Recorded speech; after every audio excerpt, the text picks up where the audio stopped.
nga pala si Antonio Luisa. So, kinakarangal kong narito ako ngayon upang pag-usapan ang isang mahalagang paksa para sa ating pagkakasa. Ang panatiling pag-unlad or napapanatiling pag-unlad.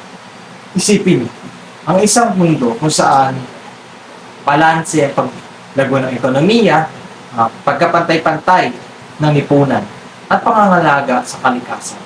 Ito ang bisyon ng napapanatiling pag-unlad at ito'y mas mahalaga ngayon kaysa dati. Dapat ng Sustainable Development Goals sa Pilipinas. Bibigyan ko ng mga senaryo at halimbawa. Ang unang senaryo ay pagpapalawak na access sa edukasyon sa isang malalayong komunidad. Sa isang liblib na bayan sa Mindanao, matatagpuan ang barangay Masigla kung saan may mga pamilyang nagtitiis sa kakulangan ng mga paaralan at kakayahan upang makakuha ng edukasyon. Gayunpaman, gayon din sa ating Laguna, marami ring mga kabataan na nagtitiis ang kakulangan sa edukasyon at marami ang hindi nakakapag-aral sapagkat ang kalidad ng isang edukasyon sa Pilipinas ay masyadong mababa. So, nagtitiis sa kakulangan ng mga paaralan at kakayahan upang makakuha ng edukasyon.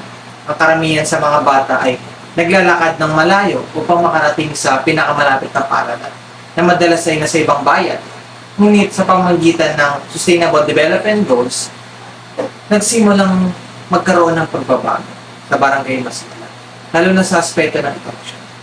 Halimbawa, pagtatayo ng Community Learning Center sa tulong ng lokal na pamahalaan at mga NGO, itinayo ang isang Community Learning Center sa loob mismo ng barangay Masigla. Ito ay nagbibigay ng libreng edukasyon mula preschool hanggang senior high school para sa mga residente ng barangay. Pangalawa, yung mobile learning units upang mas mapalapit ang edukasyon sa mga komunidad na malayo sa sentro ng paaralan, itinatag na naglalakbay sa iba't ibang lugar sa barangay. Ito ay nagbibigay ng access sa mga modules, libro, at iba pang learning material sa mga mag-aaral kahit saan sila naroroon. Scholarship programs. Naganap sa Laguna University or LSPU ang mga scholarship programs na ating sinusolusyonan para sa ating mga mag-aaral, lalo na sa mga universities at mga kolehiyo. Sa tulong ng mga donasyon mula sa pribadong sektor at mga organisasyon, itinatag ang mga scholarship programs para sa mga estudyanteng may potensyal, ngunit may kakulangan sa pinansyal na kakayahan. Sa ganitong paraan, nabibigyan ng oportunidad ang mga kabataan na makapagtapos ng kanilang pag-aaral kahit sa kahirapan. Pamamagitan ng mga hakbang na ito, nakita ng Barangay Masigla ang pag-usbong ng kanilang educational system at ang pag-angat ng antas ng kaalaman at oportunidad sa kanilang komunidad. Ang ganitong halimbawa ay nagpapakita kung paano ang pagpapatupad ng Sustainable Development Goals ay nagdudulot ng positibong epekto hindi lamang sa ekonomiya kundi pati na rin social at educational na aspeto ng isang komunidad. So, ating pag-usapan naman ay ang mga agrikultura sa isang komunidad. Pagbibigyan ng isang senaryo, ang una ay pagpapaunlad ng agrikultura sa isang komunidad, sa isang maliit na bayan sa Hilagang Luzon, patagpuan ng Barangay Pag-asa kung saan ang karamihan sa mga residente ay mga magsasaka at mangingisda. Sa mga nagdaang taon, nakaranas ang barangay ng mga hamon tulad ng hindi inaasang pagbaha, pagkasira ng mga pananim dahil sa hindi pagtutugma ng klima. Ngunit sa tulong ng Sustainable Development Goals, nagsimula ang Barangay Pag-asa na magtakda ng mga hakbang upang mapabuti ang kanilang kalagayan at mapagtagumpay sa pagpapaunlad ng kanilang sektor ng agrikultura. Halimbawa, pagsulong ng organic farming. Ang barangay ay nagtayo ng mga oportiba para sa organic farming sa pamamagitan ng paggamit ng ligas na pataba at pestisidyo. Nabawasan nila ang kanilang pagdepende sa kemikal na mga input na nagdudulot ng mas malusog na ani at mas maayos na kalusugan para sa mga mamayan. Pagtatag ng community seed bank upang masiguro ang supply ng mga pangunahing binhi, itinatag ng barangay ang isang community seed bank kung saan maaaring magdala at makakuha ng libreng binhi ang mga magsasaka. Sa ganitong paraan, may pinatili nila ang kanilang pangkabuhayan kahit sa panahon ng kalamidad. Pagpapalakas ng ekoturismo upang dagdagan ng kita ng komunidad at mapanatili ang kalikasan, sinimulan ng barangay ang mga ecotourism activities tulad ng trekking sa mga bundok at paglalakbay sa mga ilog. Ito ay nagbibigay hindi lamang ng dagdag na kita, kundi nagbibigay din ng kamalayan sa pangangalaga sa kalikasan sa mga bisita.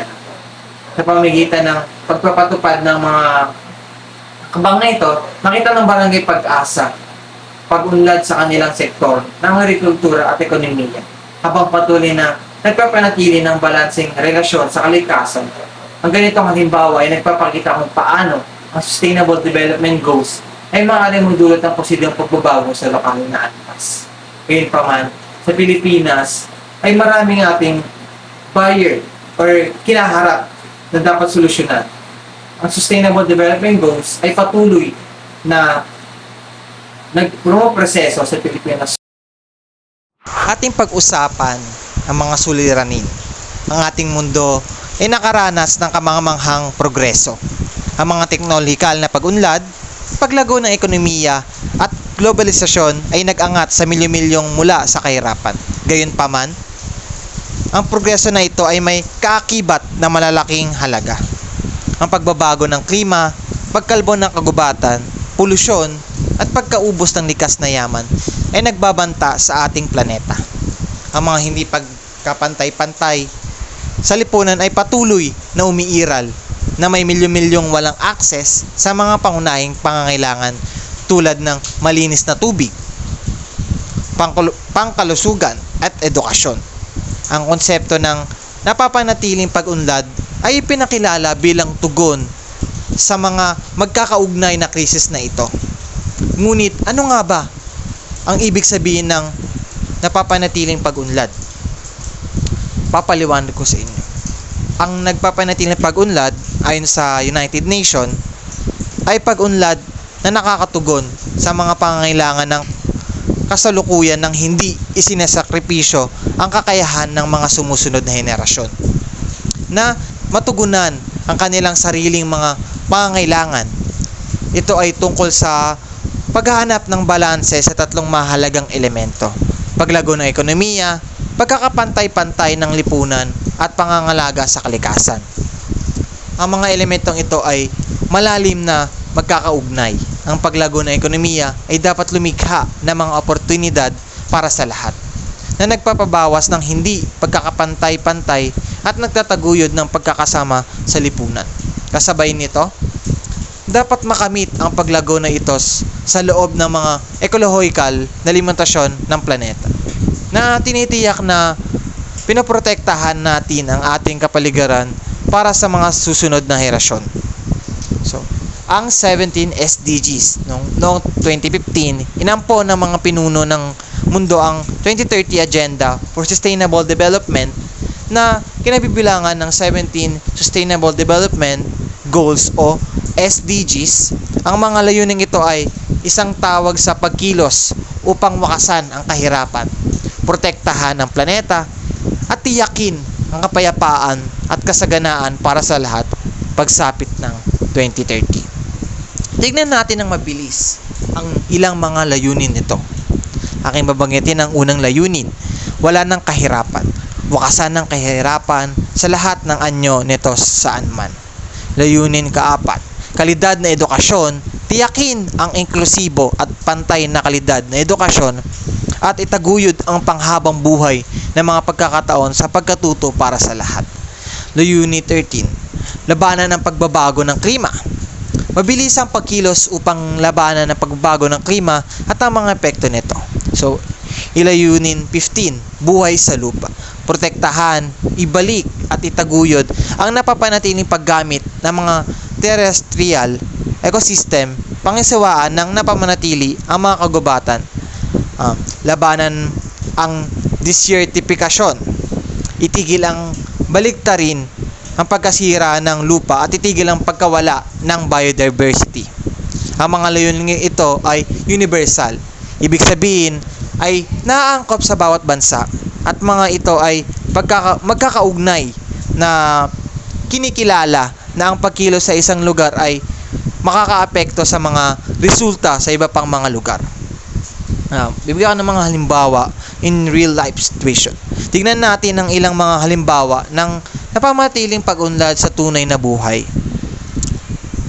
Ang Costa Rica ay naging global na leader sa napapanatiling kalikasan. Mahigit 98% ng kuryente nito ay nagmumula sa mga renewable na pinagkukunan at nadoble ang kagubatan nito sa loob lamang ng ilang dekada. Ipinapakita ng Costa Rica na ang ekonomiyang pag-unlad at napapaniling kalikasan ay maaaring magkasabay. Ang Rwanda ay gumawa ng malalaking hakbang sa pagkakapantay-pantay sa lipunan at paglago ng ekonomiya sa pamagitan ng makabagong mga patakaran at pangkomunidad na pag-unlad. Nabawasan ng Rwanda ang kahirapan at nadagdagan ang akses sa pangkalusugan at edukasyon na nagbibigay ng halimbawa ng napapanatiling pag-unlad sa Africa. So, ang sunod ay ang Denmark ay nangunguna sa renewable energy, partikular sa lakas ng hangin.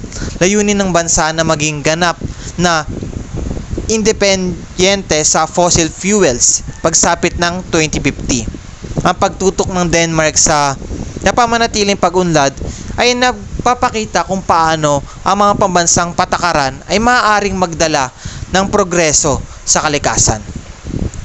Ang papel ng inobasyon at teknolohiya.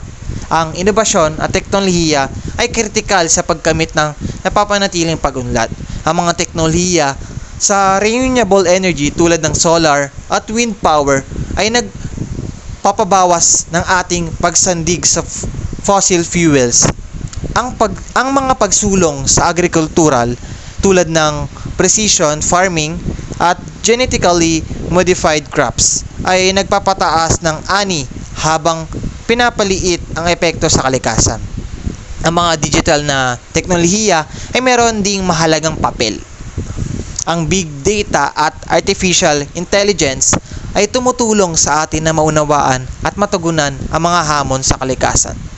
Halimbawa ang satellite imagery at data analytics ay maaring mag-monitor ng pagkalbo ng kagubatan sa real time na nagbibigay daan sa mga epektibong mga hakbang sa konserbasyon. Ano ang maaari nating gawin? Maaring tanong ninyo ang mga maaari nating gawin bilang mga individual. Ang totoo, bawat aksyon ay mahalaga.